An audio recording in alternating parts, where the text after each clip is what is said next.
Ordinary people all around Australia are having strange and unexplainable encounters. Join BFM's Cosmic Girl and Sifu each Friday night at 10 p.m. as they explore the fascinating world of paranormal and tales of strange encounters.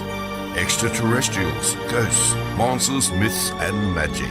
BFM 10 p.m. Fridays, the heart and soul of the Bay. Oh, and the spirit along the Redlands coast and beyond.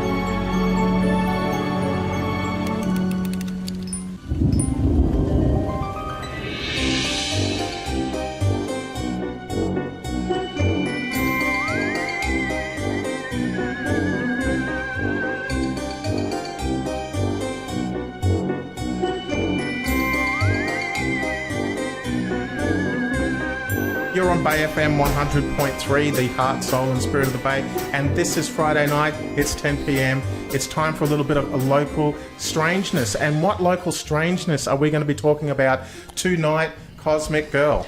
We are going to be talking about the Djinn. The Djinn? Dark side of ufology. The dark side of ufology.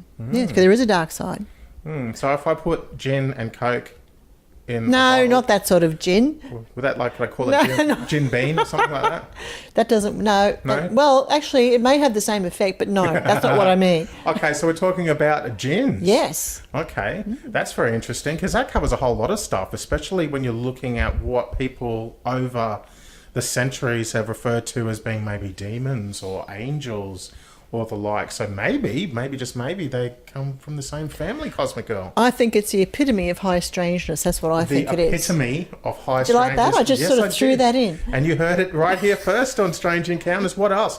I hear there's a little bit of a drought going on in terms of UFO sightings in southeast Queensland at the moment, Cosmic Girl. Yes, it's like that. We haven't had very many reports at all this last week, but I'm sure after people listen to this show, they'll be jumping up and down ready to report their sighting to us. I think you might be onto something too there, Cosmic Girl, and certainly we'll be telling you a couple of stories, a couple of my stories about a recent road trip down to New South Wales and back.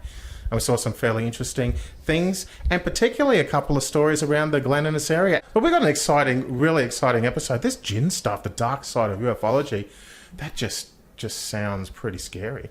It sounds mysterious too, doesn't it? It's... But yeah, hey, people, tune in. Tune in. Hear all about it. It's all happening right here on Strange Encounters on 100.3 Bay FM. Friday nights on Bay FM with Cosmic Girl and Sifu. We're back with another exciting episode of Strange Encounters on 100.3 Bay FM, the heart, soul and spirit of the Bay. How are you this evening, Cosmic Girl? I'm great. Actually, that's not quite true. I was a little bit disturbed yesterday. Just a little bit? A little bit, because I was reading about the Apophis asteroid was coming very, very close to Earth on the Black Friday the 13th, I think, in April in 2029. Bummer. I know. I read it and I went, like it was very close to the Earth. Really? Yes. And really, really close. Something like 25,000 kilometres or something. It was very close. And I thought, 10 years to go. 10 years to go. We've got a looming Armageddon episode. Those aliens better land quick. Yeah, and save the day. Yeah. And speaking of aliens saving the day and landing on the Earth, we've got some dismal news, haven't we, this week?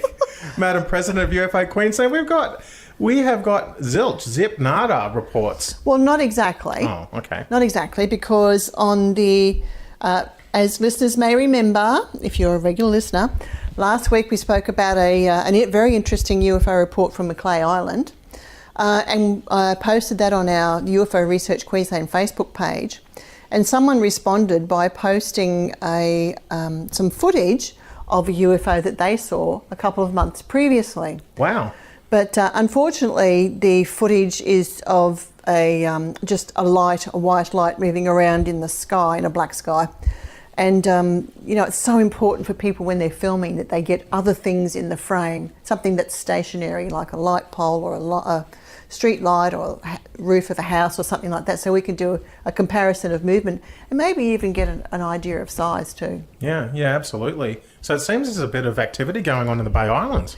There is. Well, there has been over the years, on and off, like all UFO activity. There are times when it's prevalent in some areas and not in others, and then it moves around. I think that might depend on perhaps the UFO activity itself and perhaps the time of year, depending on if people are looking up at the sky, if they're outside or not. It's a bit of a transient phenomenon. Yeah, I guess so. It sort of moves around a lot from what we've experienced over the last few years in reporting this stuff. So there are hot spots at times. Yeah, most definitely. And speaking of hot spots, as you know, I've just returned from a epic road trip. I know. How was that? I tell you what, it's going to take me a couple of weeks to recover. I'm already planning my next one, so I just can't help myself. But yeah, we passed through some awesome countryside on the way back, and we stopped a night at Glen Innes. And apparently, you've got some stories you'd like to tell us about Glen Innes. Well, yes. Am I telling them now? Well, yes. I didn't know I was telling them now. Absolutely, yeah. Okay, well, there's some strange stories. There was what we think may have been a Yowie encounter at a place near there. And it was told to us originally was told to us by someone, briefly told, when we were on a sky watch there up at the Standing Stones on top of the hill, I guess, your mountain. There's not really a mountain, but where the Standing Stones are there.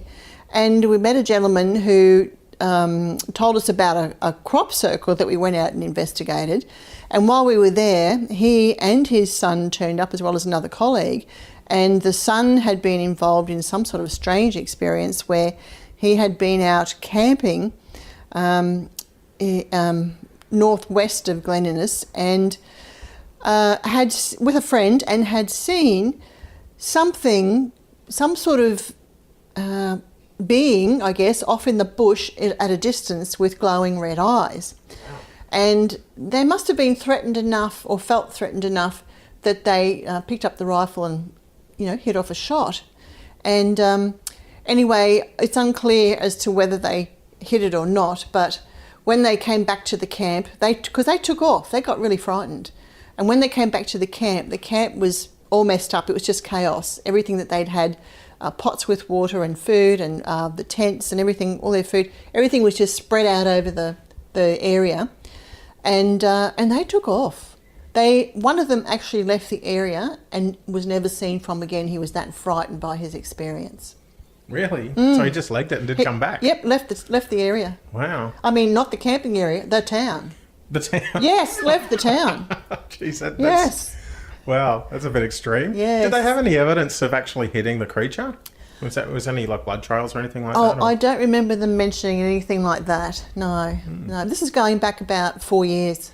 Okay, so it's not all that long ago. Not really, no. But there are areas around that, like Woodinbong is another place where they have Yowie sightings as well. Wow. Now tell me, that part of the world there, another little whisper, what we're talking about, Tyington, Emmaville, that sort of area there, apparently there may be some,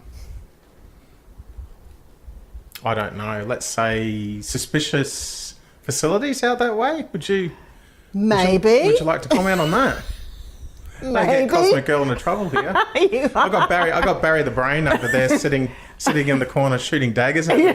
He doesn't want the government coming in and kicking his door in. Well, all I can tell you, and this is really vague, very vague, because I didn't take notes at the time. This is just what someone was telling us when we were in the area, that they had come across this.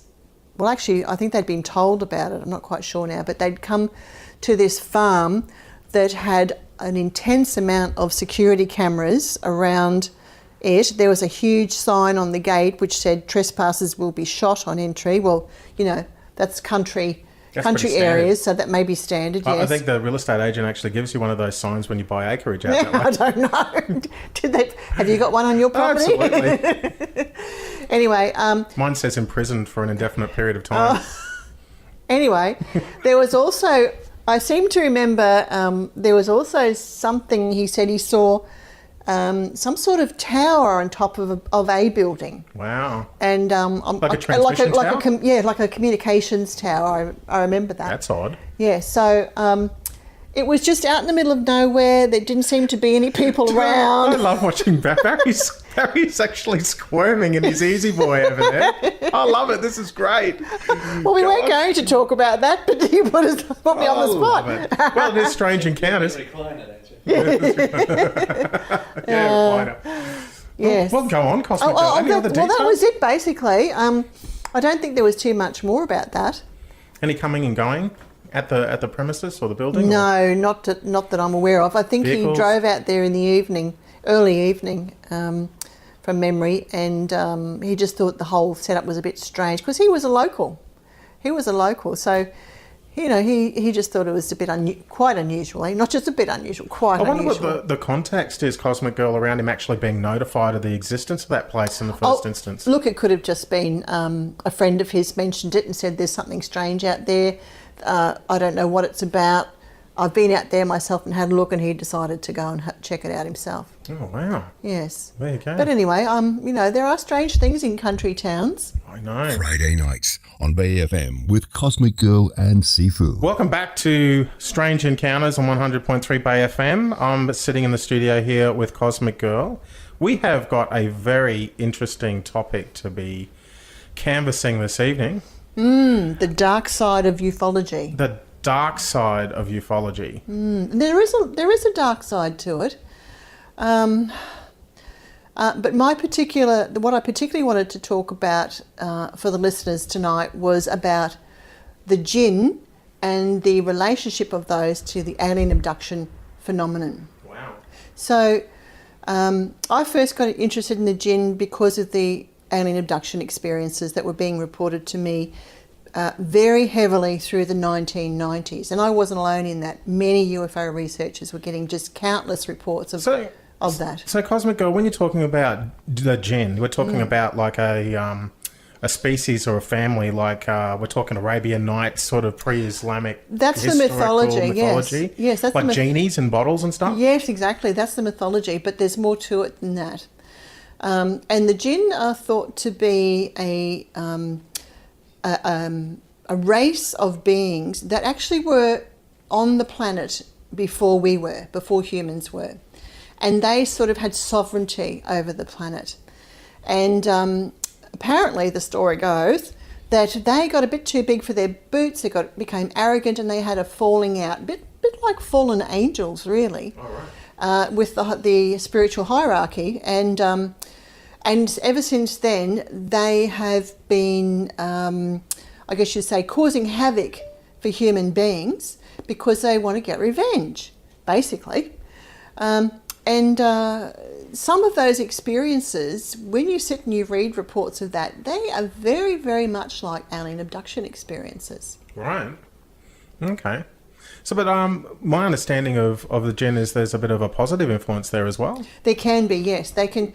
Isn't that where the word genius comes from? That is, exactly. They can be malevolent or they can be benevolent. A lot of the reports that we hear about, though, are malevolent reports. And they seem to attach themselves to a family line, and it can exist for a long time. So that particular, I guess you'd say, creating chaos and havoc in a person's life, that can go on for generations. Wow. They attach themselves to a particular bloodline. So that's the whole thing about family curses, for instance. Yes. Right. Yes, exactly. And I was just listening this morning to, I was reading this morning about, in Islamic teachings, there are 3 types of jinn, but there may be even more.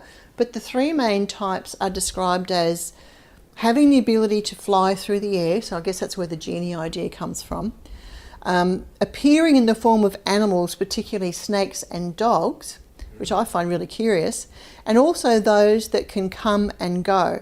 And these are the types that most want to cause havoc in the lives of humankind. So that to me, and I think we've spoken about this previously, reminds me of the midwayers. They can be both physical and non-physical. Oh, I see. Yep. Yes. So it's like there are things that occur that in ancient times they were called Djinn. They may have also, the benevolent ones may have been angels, and today we might refer to them as extraterrestrials. I think it depends on the times that we live in and our understanding as to our perspective of what they might be. Yeah, same head, different hat. Exactly, yeah. And it seems to be a really old phenomenon. Yeah, like this is really, really old stuff. It even goes back into really ancient history, like the Egyptian. Is there some Egyptian history, like in hieroglyphs about them? There could be. I'm not really sure about that. I do know that they're very powerful in. There is the teaching from the Quran talks about the Djinn, Wow. and actually in some cases, some people fall in love with their Djinn, and they will undergo a ceremony and marry their Djinn. Marry their Djinn. Can you? I find that really interesting. Okay. Whether they're coming or going, I don't know. Oh, there you go. So Love is blind. But also, like some of them are evil, and I was also reading that in Islamic teachings that some of them stay with people who are considered impure, and I guess that means like have negative thoughts and behaviour. Right? So what you're saying to me, Cosmic Girl, is I'd have potentially enough to have my own soccer team. I don't know. Would you? I don't know. Are you impure? Oh well, depends who you ask. But the other interesting thing I was reading was that Islam teaches that the base of hellfire, well, doesn't even that term sounds really bizarre, doesn't it? The base of hellfire is the tree of Zakim, and its fruits are like the heads of devils or shayateens, and they're ugly. And I find that really curious because the alien abduction experiences, people report seeing small beings with inverted pear-shaped heads that actually look like unborn fetuses. And some of those can also be quite tall. So the small ones are called the greys, and when they're tall, they're called tall greys, right? But there's been other types of things that come up in the lives of people who report these alien abduction experiences, like shadow people, or people, dark silhouetted beings who you can't quite make out the form, but some of them wear hats and capes and things like that. Wow. Really strange, yeah. I actually read a stat somewhere the other day. Global abductions under very suspicious circumstances, previous 20 years, it's around 5-point-something million. And that's a conservative figure. Well, during the 1990s... So that's like New Zealand goes missing. New Zealand goes missing every 20 years. I must pass that on to the people I know in New Zealand. Or is that just wishful thinking? I don't know. Oh, that's not nice. Oh, sorry. My apologies. But during the 1990s, to back up those stats that you read, just here in Brisbane alone, we were receiving on average 500 reports per year, and topping out one year at 800 reports. Now, out of those, a lot of those were alien abduction experiences. So I think by now, in the last 30 years, I've probably spoken to about 4,000 people who've reported close encounters with other strange things going on. Wow. And there was a report published in, I think it was 1991, don't quote me on that date, but it was called the Roper Report. And in that report, they estimated through the through the questionnaire that they circulated, that 2% of the population, of all populations, but in America at that time, were people who'd had close encounters. And if you take 2% of Brisbane population, quick, what is it? What would it be? How many people in Barry the Brain? I'm just referring to Barry, a couple mil? I'll go and count. So we're probably looking at between 100,000 and 200,000? Bit more, yeah. Maybe a bit more? Yeah. About 200 and something thousand maybe, yeah. So that's a lot of people in our society. Actually, I think it might even be more, but anyway, don't quote me on that. So, because I think I worked that out on 2 million some years ago. Okay. So I think we're close to 3 million in Okay, Brisbane so now. it might be more. So you're looking between 200 and 300,000 people Yes. That's a lot that go of people. missing under Yes. suspicious circumstances. Or you're saying that go missing. Have missing time experiences in relation to their close encounters. Right. And of course, that doesn't account for people who do go missing and they may be, filed in the police headquarters as, cases of people that we just don't know what But happened why to don't them. we hear more about this cosmic girl? These people are going, you're talking alarming numbers here. Yes, I know. Why don't we know more about this? Well, that was the question that researchers were asking during the 1990s. Friday nights on BFM with Cosmic Girl and Sifu. So some of these alien abduction experiences could be cases of the Djinn because it's very similar in that they will follow a family line. It can manifest as poltergeist activity. It can manifest as affecting your white goods in the house. Demonic possession? Well, yes, possession, those sorts of things. Yeah, creating chaos. But it can also manifest in the world. It can manifest in political arenas. This is what I was listening to Rosemary Ellen Guiley, who is a well-known paranormal investigator and author. She's written about 60 books on the paranormal. But she had a particular interest in the Djinn. And she's been studying that phenomenon for about 15 years. And she said that she'd come to the conclusion that they could have some sort of influence in, I guess, the upper echelon, which we may call the Illuminati.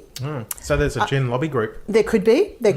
In world affairs like military action, political unrest, upheaval in countries, those sorts of wars, all those sorts of things, anything that creates chaos is a way for the Djinn to have revenge against humankind. So they can, assumably then, physically manifest and physically interact with humans.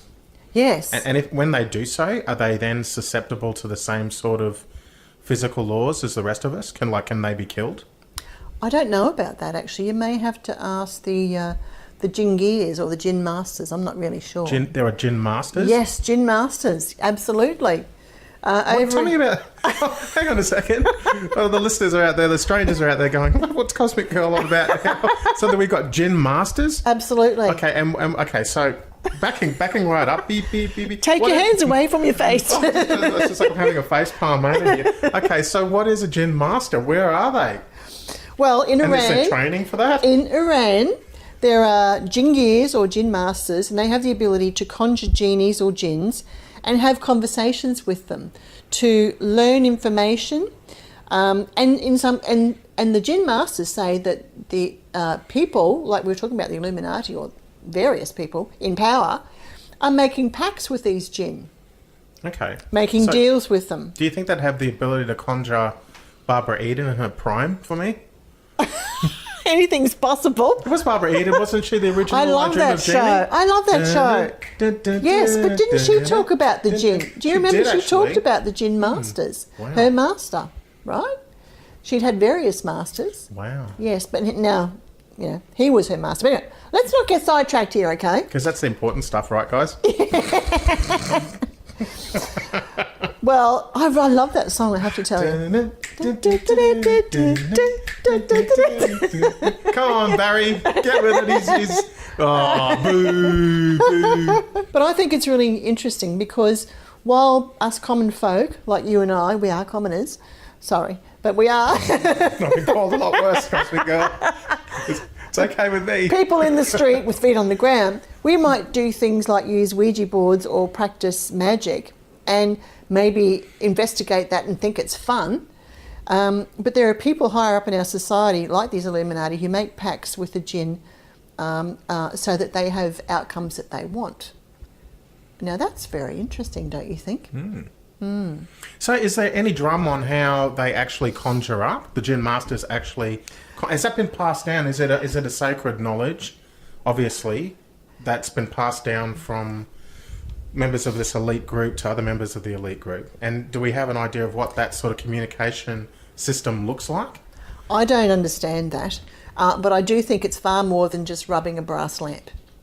Right. Yeah. Okay, so we don't know how they're doing it. No, I They're don't. just- I they're don't just doing understand it. that, and I think that's probably in some of the Islamic in the Islamic culture they would have They would have an idea. understanding of that. But it's not just something that is peculiar to Islamic tradition. No. My understanding of the Djinn is that They're everywhere. They're everywhere. They were disbanded across the four corners of the globe. that's There right. was some great war or upheaval between humankind and the Djinn, and basically banished. Well, they basically became quite arrogant in their dealings with humankind, which you might like to say God, but let's just say a spiritual hierarchy was dissatisfied with, and they became like fallen angels, and they were just banished. Okay. Yeah. So they're trying to get revenge against humankind for its payback for this spiritual hierarchy. So, folks, just when you thought Strange Encounters couldn't get any stranger, Cosmic Girl comes up with this. Fascinating stuff. So, in terms of Djinn and Djinn activity, then, you're talking about abduction experiences. Like, I've read a bit over the years just with regards to abductions of young children, and that being attributed to fae folk and creatures of that variety. Is this the sort of thing that we're talking about? Yes, because we have this history in folklore of the fae folk. We have the fairies that abducted children and returned them with changelings. So they were the same children, but they looked the same, but they looked a bit sickly, and they weren't quite right. I can't explain that fully, but they just weren't quite the way they were before, so they'd have missing time experiences with that as well. Children would go missing. They might turn up days or even weeks later, but they were not quite the same. And we have this similar sort of thing with being sickly children, right? Afterwards, that we have the same sort of thing in the abduction information, in that a lot of the reports in those days where people thought they were on craft during the abduction experience, they were having situations where they were taken into a room where they were with children who looked quite sickly, and these alien human hybrids were being put to, or attempted to being put to, the women's breasts, so that these aliens seemed to think that doing so, or they had observed human women doing this with their own children, they thought doing that would make their hybrid children well or function properly. Of course it didn't, but I heard a lot of those stories then. Don't hear those stories as much now. Okay. It's very strange.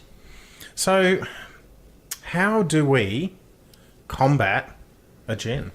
First of all, I guess let's back it up a little bit. How do we identify that we've got some Djinn activity taking place? Are there telltale signs of that happening? Maybe in your household or in your family lineage? I know there are probably some strangers out there right now that are thinking, wow, I've heard stories about my family and this really rings true and resonates for me. So can you break the curse? Or can you break that attachment? And then how can you actually banish these things? Can you contain them? Like, there's a lot of legend around. I'm asking a million questions here. My mind's racing. But, we go back to the whole I Dream a Genie thing with the genie in the bottle. Is there a lot of truth to the ability to be able to contain these entities in bottles or ceramic containers or other such containers? Well, let me answer your first question. I think there's about 8 questions there, I Barry, think so. just to make it easy for me. I asked the 8 questions straight away so I can just sit back and relax for the next half hour, and I'll start sneezing now. Well, let me tell you some reports that I've received, which people thought were through the alien abduction phenomenon. Okay, and one was of a young man who reported having unseen, and who had some sort of close encounter, but afterwards this was followed by unseen entities holding him down on the floor and up against the wall at other times for up to an hour. Doing what? Just holding them there forcefully against the wall and on the floor. Another woman described being chased by an amorphous form that seemed to be made up of long threads that had unravelled, like an old audio tape or typing ribbon that had been unravelled. And this amorphous form was following her while she was driving, and she felt malevolent intentions projected towards her from it. Another case was as of a young man who had a very good close-up UFO encounter in Norrköping in Sweden. But he also spoke about experiences of shadow people in his life. And he actually, I remember him, he also said that he saw something wispy and brown also leave his father's body at a particular time. Did I tell you I saw a shadow person recently, Cosmic Girl? Did you? Yep, at the Royal Bull's Head Inn at Drayden. Oh, really? Yeah, last weekend. This was a in the paranormal hallway. investigation? Well, it wasn't. It was just me mucking around the haunted house. But I saw it while a colleague of mine was doing a live. And what did you see? I was standing at the end of a hallway at the top of the stairs, and I heard a lot of footsteps. This hallway was just lit up with footsteps. The whole time I was there, I was hearing a different part and banging and knocking on the doors. And right at the other end of the hallway, I saw movement. It was like sort of like I don't know whether we could describe it as a shadow, but it was sort of like an absence of light shape sort of come out. And then I heard the door, so the wall knock at the end, and I saw it disappear back into there. So I bolted down the hallway to investigate it and didn't see anything. Is that what you mean by shadow? Yeah, well... it's the first time I've ever really seen something like that. Yeah, but I heard a lot of stepping and knocking and all that sort of stuff. Yes, so these are sort of things that can happen that people might go, well, there's some weird stuff's been going on in my family for a long time. And, my mother's had experiences, my grandparents have had experiences, my siblings have had or my aunt has had experiences. And they have spoken about their parents who've had strange experiences, and we seem to come from a line of, mediumship type people, or they're very sensitive types, and I mean psychically sensitive. So, but yeah, there are strange things that go on, like some of these things that I've described. There was also a woman on the Gold Coast who spoke about beings who floated across her backyard and over the fence, and they were dark, shadowy and wispy, and they seemed to have no physical bodies because of their actions, yet they appeared humanoid to her. So she couldn't see faces or anything like that, but she could see the humanoid shape. Whereabouts was this? This was down at the Gold Coast, actually at a place called Studio Village. I don't know if it's still called that, but north of Southport, or north of Helensvale, I think it is. Yeah. No. So strange experiences. Yes, it could be a djinn that's attached itself to your family line.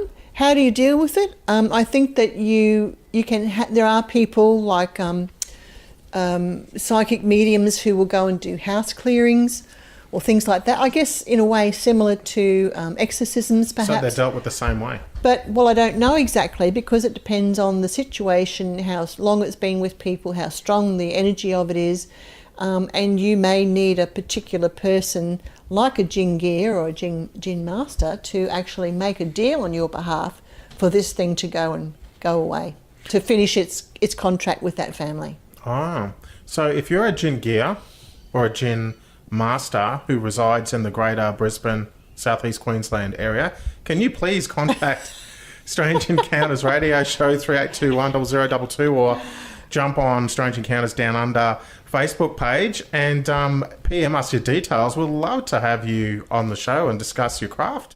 In regard to positive djinn experiences, if we could call it that, I actually don't have any reports from people about that, because what I think is it's when people can't cope with what's going on, that's when they contact people like me, researchers and investigators like myself. So, and in all fairness, I think in our society, people might interpret them as angels, angelic experiences. Oh, yes. They may have visions of these beings and think, oh, that's my guardian angel or something like that. I think that's a big possibility. And I've often wondered, even with the alien abduction experiences, how many of those we don't hear about because people think they're demonic, so they turn to the churches to go and to get exorcised, and then we never hear from them. So it's really hard to know exactly what's going on. Have you ever had any success in contacting an exorcist from the church? No, I haven't, but will you do it for us? I've tried. Oh, they don't want to speak? No. Absolutely. It's like it's crickets contacting them. And believe me, we tried. Friday nights on BFM with Cosmic Girl and Sifu. For the strangers that are out there, Cosmic Girl, who may have their very, very own strange stories to share with the rest of us, how are they going to contact us? Well, they can contact me through UFO Research Queensland, which is 33761780, or they can contact Strange Encounters Down Under page and shoot us a PM there, and we'd love to hear from you. Actually, we've had a few posts this week where people have commented and just briefly outlined some of the strange encounters that they've had, so we'll be chasing that up and contacting those guys and girls in due course as well. And they can also contact Bay FM on 38210022 during office hours and ask to be put in contact with Cosmic Girl or Sifu, and we will most definitely get back to them, especially if your story pertains to the Redland Coast area. We'd love to get some local strangeness on the program. I know that there are a lot of UFO reports have come from there in the past. Yep. If people would love to, I would love to hear about those reports from the people down there. Absolutely. And I've just got pointed at what have you got to talk about? And the helicopter story. We didn't tell the helicopter story. We have to travel back in time and I'll have to capture the helicopter story. Yes. The helicopter story actually took place down in the western suburbs of Sydney when I was actually staying and doing a sky watch with a gentleman by the name of Damien John Knott, who is essentially, I'd love to say, Australia's UFO magnet. He's very humble though, isn't he? He's such a lovely, lovely guy. Yes. Yeah, I heard a story about Damo. I'm not sure whether it's confirmed or not, but if it's true, it's just a testament to the character of this bloke. I heard a story that he was actually contacted by a young person, and he's very passionate about educating young people in Skywatch, by the way. Contacted by a young person who was just getting into sky watching and a bit of advice on what he needed to do, but didn't have really any money to get a first camera, and Damo just sent him one of his gazillion cameras for free. Isn't that lovely? It just goes to show you, I think that's a really, really, really decent thing. Yes, he is a good guy. I'm starting to tear up. I'll little bit. I'll It's get just the so hanky touching. out. I do have a heart after all. It's only very small, but it's in there Oh, somewhere. God. Pools of water around his feet? No. Yeah, you didn't talk about the helicopters going around with your road trip. All right, so the road trip. So what I actually did was over the weekend, I went down to New South Wales. We did a few things. We actually stopped at Drayton for a few hours. A colleague of mine did a live for her paranormal page at Paranormal Adventures from Mia. Mia did her own live there, and while she was doing her live at the Royal Bull's Head Inn, Sifu, being Sifu, decided to go and be a menace and play around in the building by himself. So I actually observed a few very interesting bits and pieces there while I was there, but I won't go into that. One of the places that we actually stopped at was we did an overnighter at Damien John Knott's house over in the western suburbs of Sydney. Now, this guy, he's a lovely man. He's well known as being a bit of a UFO magnet. But do you think he attracted something a little bit different on this occasion? When you say different, what do you mean? Well, what happened was, as you know, I actually managed to do a live. That's a Facebook Live, folks. A Facebook Live. I managed to take That's not some... live worms on a fishing line or anything. No, I managed to do a Facebook Live, and we're doing it in Damo's office. So we've just done a big social media presentation, and then we've gone outside to continue on with the sky watching. And a chopper appears, and it circles, and it circles, and it circles, and it circles, and it circles some more.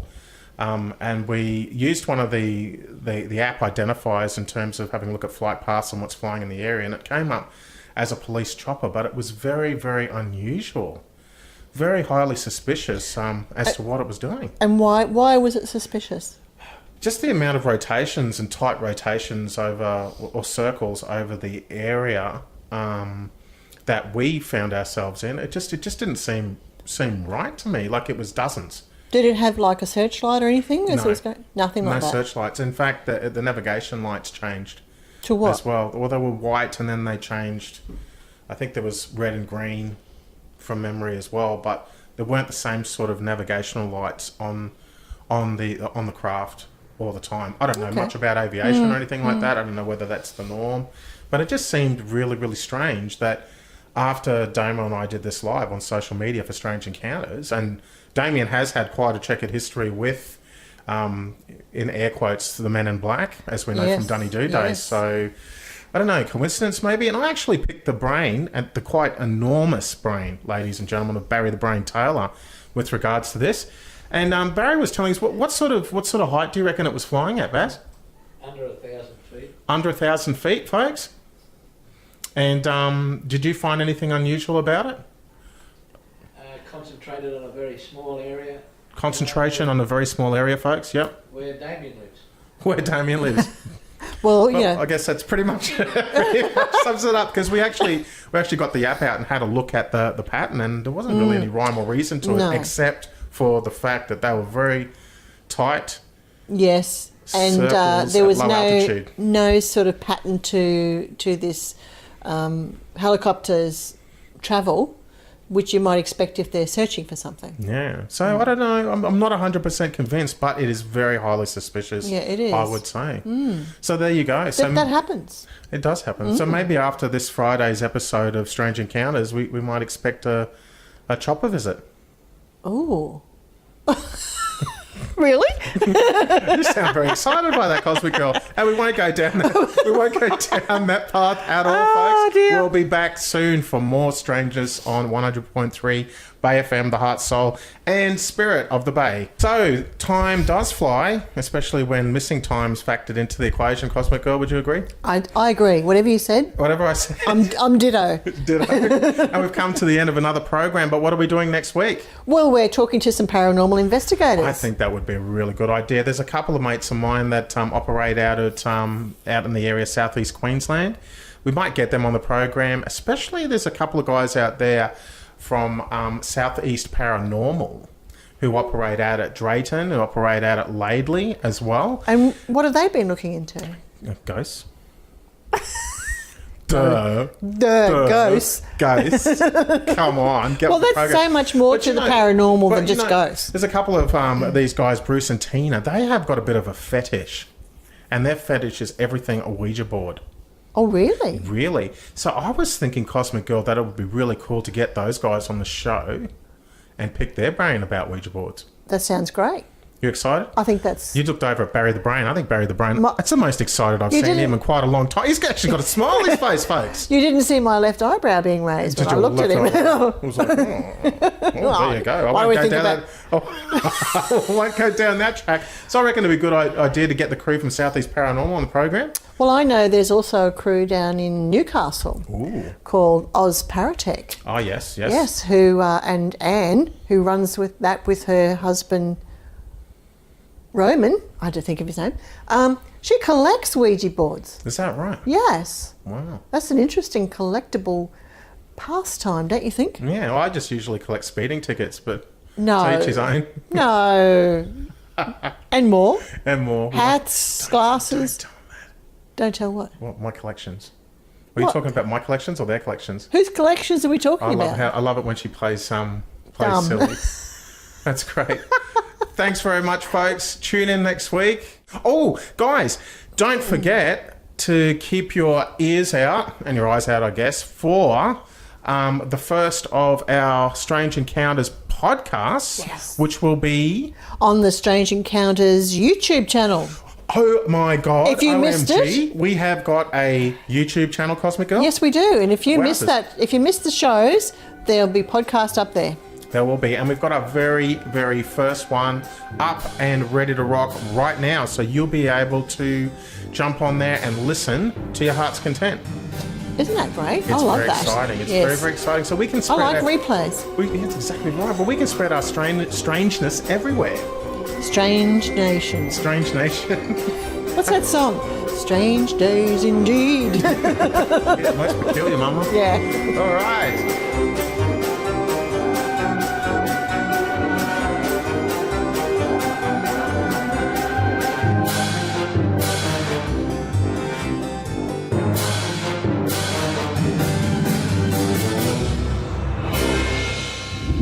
Friday nights on Bay FM with Cosmic Girl and Sifu.